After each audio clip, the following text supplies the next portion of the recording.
When this entitled sister shamelessly took over her sister's house and refused to move out, she never imagined the judge's verdict. Ms. Urban, when Ms. Moskwa moved in, what were the terms? It was temporary. I actually had her sign a paper saying that she was a temporary guest. She would leave when asked to leave. Was there any rent that was to be paid at all? No. Okay. Were there any utilities that you would have to pay? At that time, no. You acknowledge that it was temporary and that when you were asked to leave, you'd have to leave. You have been asked to leave at least twice and received 2 notices to quit. And have you relocated? No, ma'am. I've been looking very hard. I'm on disability. I'm only receiving $566 a month. It's very, very hard to find a place to live. With the lists are long. We are at the multiple years mark. It's been over 2 years since you've been residing with Ms. Urban, where she has allowed you to stay. Basically, it seems to be rent-free for over 2 years. How much money do you have set aside to relocate? Ma'am, I don't have any money to be set aside. I've lived on $566 a month. I have 2 questions for you then. Number 1, what are your financial responsibilities since you don't pay rent? I was paying half the utilities for most of last year. How much is that per month? It was about $150 a month. Okay,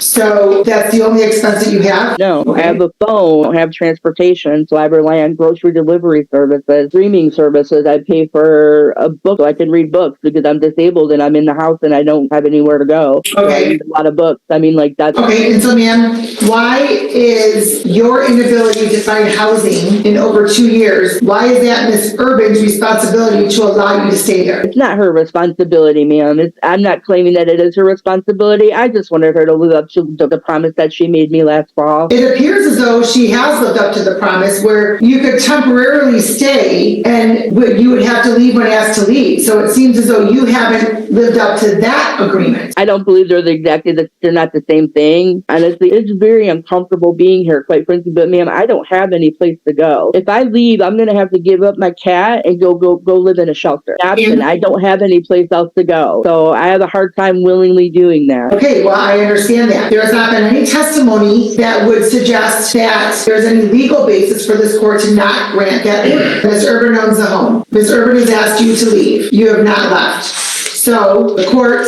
after hearing, is going to order that plaintiff is entitled to recover possession of the property.